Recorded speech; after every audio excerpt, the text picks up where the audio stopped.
Bismillahirrahmanirrahim. Assalamu alaikum warahmatullahi wabarakatuh. Dear students, in the last class we had discussed about parts of digestive system. क्या आपको काम याद है मैंने क्या काम दिया था? मैंने आपको डाइजेशन की डेफिनेशन और parts of human digestive system के बारे में याद करने का काम दिया था। याद किया आपने? और डाइजेस्टिव सिस्टम के जो पार्ट्स है उन्हें भी मैंने कहा था कि जो हमने नया पॉइंट ऑफ व्यू देखा है एलिमेंट्री कैनाल और डाइजेस्टिव ग्लैंड्स अलग-अलग याद करने हैं। तो याद किया आप लोगों ने? ओके, चले आज की बात शुरू करते हैं। पिछली क्लास में ही हमने आपको बता दिया था कि हमारा अगली क्लास का टॉपिक क्या होगा, याद आया जी? द प्रोसेस ऑफ डाइजेशन, यानी हाजमे का अमल जो है वो किस तरह होता है और एलिमेंट्री कैनाल के कौन कौन से पार्ट में किस तरह डाइजेशन का अमल होता है, या एलिमेंट्री कैनाल के मुख्तलिफ पार्ट्स प्रोसेस ऑफ डाइजेशन में किस तरह हिस्सा लेते हैं। तो आइए आज का टॉपिक शुरू करते हैं। हम ये पहले पढ़ चुके हैं कि एलिमेंट्री कैनाल का पहला पार्ट कौन सा है? माउथ। माउथ का जो एक्चुअल नाम है, वैसे माउथ यहाँ पर जो एक्चुअल साइंटिफिक टर्मिनोलॉजी है वो है बकल कैविटी। मैं यहाँ ब्रैकेट में लिख देता हूँ ताकि आप लोगों को याद रहे इसका एक्चुअल नाम क्या है।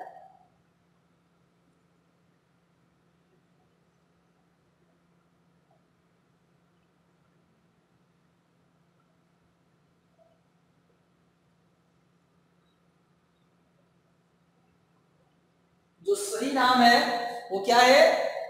Buccal cavity. सही नाम क्या है? Buccal cavity. ठीक है, मैं बकल कैविटी आपको दिखा देता हूं अपने माउथ से। देखिए ये तो माउथ है, वो हिस्सा जिससे खाना अंदर या कोई भी चीज बॉडी में दाखिल की जाती है खाने वाली, वो हिस्सा क्या है? माउथ। और अंदर जो पूरा एरिया है जिसमें दांत लगे हुए हैं, जबान है, हलक है, ये अंदर पूरा जो अंदर का एरिया ये कहलाता है बकल कैविटी। क्या कहलाता है ये? Buccal cavity. ठीक है, आइंदा हायर क्लासेस में यही वर्ड इस्तेमाल होगा। छोटी क्लासेस में माउथ वर्ड इस्तेमाल किया जाता है स्टूडेंट्स की आसानी की खातिर, लेकिन हायर क्लासेस में हमेशा बकल कैविटी का वर्ड इस्तेमाल होता है। ठीक है, तो ये याद रखिएगा। तो माउथ या बकल कैविटी में क्या होता है? Number 1 teeth, number 2 tongue and number 3 saliva या सलाइवरी ग्लैंड। आपने तस्वीर में देखे थे ना, सलाइवरी ग्लैंड होते हैं जो सलाइवा प्रोड्यूस करते हैं। तो माउथ में टीथ, टंग और सलाइवरी ग्लैंड्स होते हैं। टीथ क्या करते हैं? Break food into small pieces. खाने को छोटे पीसेस में तब्दील कर देते हैं। किस तरह? चबाने के अमल के जरिए, चीविंग के जो अमल होता है उसके जरिए खाने को स्मॉल पीसेस में कन्वर्ट कर दिया जाता है। उसके बाद टंग का क्या काम है? टंग खाने को रोल करने का काम करती है और साथ साथ it mixes the food with saliva. Tongue खाने को किसके साथ मिक्स कर देती है? सलाइवा के साथ। सलाइवा क्या काम करता है? लुब्रिकेट फूड, खाने को चिकना कर देता है, नरम कर देता है, ताकि वो आसानी से एसोफेगस से उतर के स्टमक में चला जाए।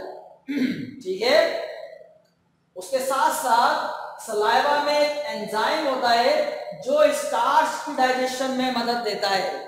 ठीक है, फूड के डिफरेंट पार्टिकल्स होते हैं, कार्बोहाइड्रेट, प्रोटीन्स, फैट्स।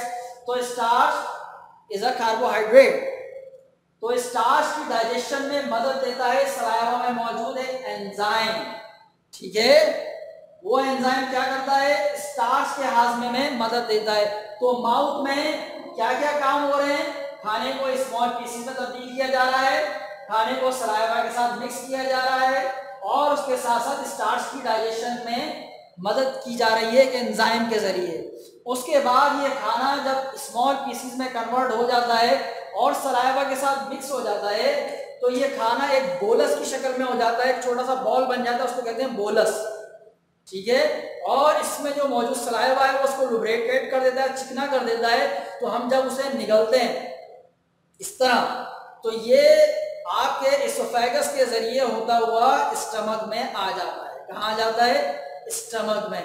एसोफेगस के अंदर खाने को नीचे उतारने के लिए कोई निजाम नहीं है और ना ही उसमें कोई मोशन होती है। ठीक है ना, कोई हरकत नहीं कि खाने को नीचे धकेला जाए, ठीक है। हलक से तो आप पुश करके उतार देते हैं, लेकिन एसोफेगस में ऐसा कुछ भी नहीं है, वो सिंपल एक पतली सी नाली है। तो ये जो सलाइवा है इसने खाने को चिकना कर दिया होता, तो खाना जैसे इसके अंदर आता है तो अपने ही वजन के जरिए वो नीचे स्टमक में चला जाता है, ठीक है। अब देखते हैं स्टमक में क्या क्या होता है। स्टमक की जो दीवारें होती हैं वो काफी मोटी मोटी होती हैं, मसल से बनी हुई, और स्टमक की दीवारों से जूस निकलता है जिसे कहते हैं गैस्ट्रिक जूस। क्या कहते हैं? Gastric juice. इस गैस्ट्रिक जूस में एक एसिड होता है और एक एंजाइम, ठीक है। क्या क्या चीजें होती हैं इसमें? एक एसिड है और दूसरी चीज एंजाइम। एसिड क्या करता है? Acid kills germs. खाने के साथ जो भी बैक्टीरिया या जरासीम वगैरह अंदर चले गए ये उन्हें खत्म कर देता है, मार देता है। और उसके साथ साथ क्योंकि एसिड है, एसिड का काम होता है चीजों को गला देना, तो ये खाने को भी गला देता है, सॉफ्ट कर देता है, बिल्कुल नरम कर देता है, ठीक है। और उसके साथ बाद एंजाइम क्या करता है? यहाँ पर जो गैस्ट्रिक जूस में एंजाइम होता है वो प्रोटीन को डाइजेस्ट करने में मदद देता है। किसको डाइजेस्ट करने में मदद देता है? प्रोटीन को डाइजेस्ट करने में मदद देता है, ठीक है। तो खाना जब स्टमक में आता है तो एक बोलस की शक्ल में होता है, एसिड उसके अंदर से जरासीम को मारता है और उसे नरम कर देता है, और उसके साथ साथ मैदे के अंदर जबरदस्त किस्म की कॉन्ट्रैक्शंस होती हैं, इस तरह बहुत हार्ड किस्म की कॉन्ट्रैक्शन होती हैं जो खाने को बिल्कुल एक पेस्ट में तब्दील कर देती हैं। जैसा आपका टूथपेस्ट होता है ना, इससे थोड़ा पतला टाइप का पेस्ट होता है, ठीक है, जस्ट हनी लाइक, ठीक, उसको हम कहते हैं काइन, पेस्ट में कन्वर्ट कर देता है। और उसके साथ साथ यहीं से प्रोटीन की डाइजेशन का अमल शुरू हो जाता है। तो स्टमक में क्या काम हुए? जरासीम को मारा गया, खाने को नरम किया और बिल्कुल पेस्ट में कन्वर्ट कर दिया, और उसके साथ साथ यहाँ पर प्रोटीन की डाइजेशन का अमल शुरू हो गया, ठीक है। माउथ में स्टार्च की डाइजेशन का अमल शुरू हुआ था और स्टमक में प्रोटीन की डाइजेशन का अमल। अब आगे देखते हैं अगला पार्ट कौन सा है, याद किया है ना आप लोगों ने? Okay, small intestine. खाना अब कहाँ चला जाएगा? स्मॉल इंटेस्टीन में, ठीक है। यहाँ पर 3 तरह की रतूबतें आती हैं, 3 तरह की सक्रीशन होती है। नंबर 1 है बाइल। बाइल कहाँ से आता है? याद आया? मैंने बताया था पिछली क्लास में, लिवर से। बाइल कहाँ से आता है? लिवर से। और पैंक्रियाटिक जूस, ये तो नाम से ही पता चल रहा है, ये कहाँ से आता है? पैंक्रियास से। और इसके अलावा जो स्मॉल इंटेस्टीन की दीवारें हैं उससे एक जूस निकलता है, उसे कहते हैं इंटेस्टिनल जूस, ठीक है, इंटेस्टिनल जूस। तो ये तीनों जो चीजें उनमें से बाइल का काम थोड़ा डिफरेंट है, बाकी दो का काम सेम है। बाइल क्या करता है कि ये ऑयल के ऊपर जो हम चिकनाई वाली चीजें खाते हैं ना, ऑयल्स खाते हैं, ये उन्हें इस काबिल बनाता है कि आगे जाके ये आसानी से डाइजेस्ट हो सके, या आगे जो एंजाइम है यहाँ पर मौजूद पैंक्रियाटिक जूस के एंजाइम या इंटेस्टाइनल जूस के जो एंजाइम है वो इसे हजम कर सके। तो बाइल खाने को ऑयल को इस काबिल बनाता है कि वो काबिल हजम हो जाए और दीगर एंजाइम जो है उस पर अमल कर सके, ठीक है। उसके बाद ये जो पैंक्रियाटिक जूस है और इंटेस्टाइनल जूस है, इसके अंदर मुख्तलिफ एंजाइम्स होते हैं जो स्टार्च, प्रोटीन और फैट्स, ठीक है, इन तमाम चीजों की डाइजेशन को मुकम्मल कर देते हैं, ठीक है। यहाँ इंटेस्टाइन में 3 चीजें होती हैं। Number 1 bile. बाइल का एक्शन किसके ऊपर है? फैट्स के ऊपर। ये फैट्स को काबिल हजम बनाता है ताकि उसके ऊपर एंजाइम अमल कर सके। फिर उसके बाद यहाँ 2 सेक्रेशन और हैं, एक पैंक्रियाटिक जूस और दूसरा इंटेस्टाइनल जूस। इन दोनों जूसेस के अंदर मुख्तलिफ एंजाइम्स होते हैं, एक से ज्यादा 3 तरह के एंजाइम होते हैं। ये तीनों एंजाइम मिलकर खाने में मौजूद स्टार्च यानी कार्बोहाइड्रेट, प्रोटीन और फैट्स तीनों को मुकम्मल तौर पर डाइजेस्ट कर देते हैं या इस काबिल बना देते हैं कि वो ब्लड में एब्जॉर्ब हो सके, ठीक है। यानी डाइजेशन का अमल स्मॉल इंटेस्टाइन में मुकम्मल हो जाता है और यहीं से एब्जॉर्प्शन का अमल भी हो जाता है। इंटेस्टाइन की दीवारों में millions of finger like projection होते हैं, उंगली की तरह के बारीक बारीक उभार होते हैं जो आम आंख से नजर नहीं आते, माइक्रोस्कोप से नजर आते हैं। ठीक है, लाखों की तादाद में होते हैं। ये डाइजेस्टेड फूड को एब्जॉर्ब करने का काम करते हैं और इसे ब्लड में पहुंचा देते हैं। कौन एब्जॉर्ब करता है भाई? विलाई। लाखों की तादाद में है। कहाँ है?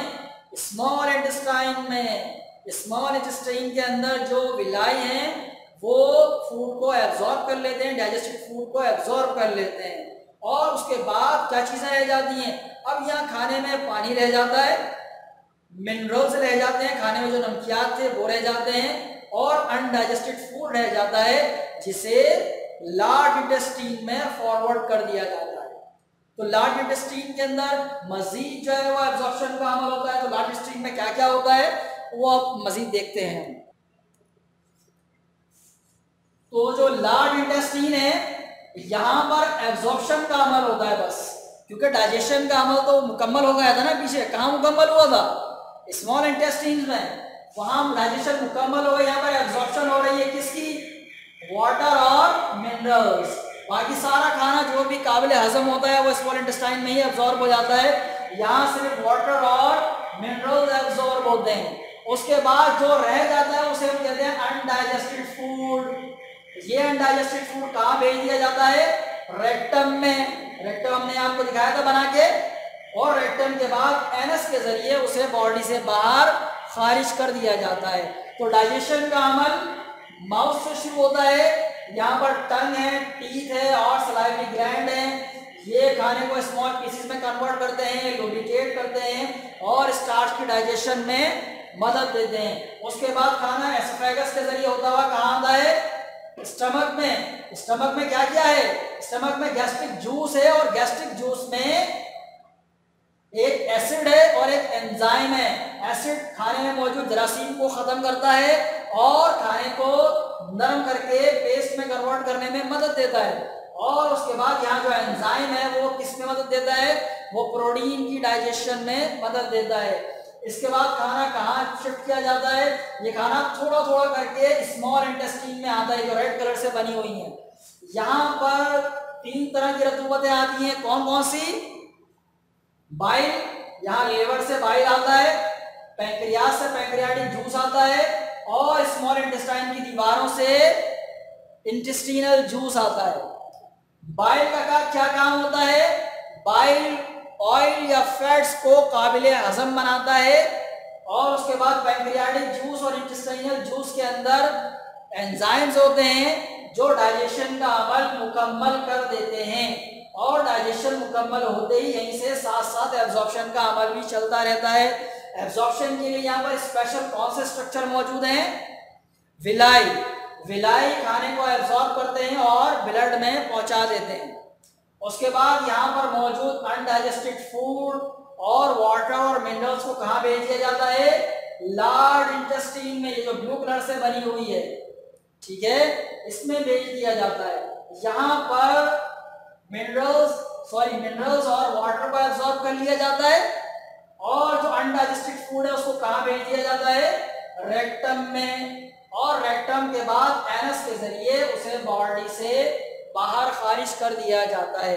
तो इस तरह डाइजेशन का अमल मुख्तलिफ मराहिल में मुकम्मल होता है। ठीक है, अब आपका क्या काम है?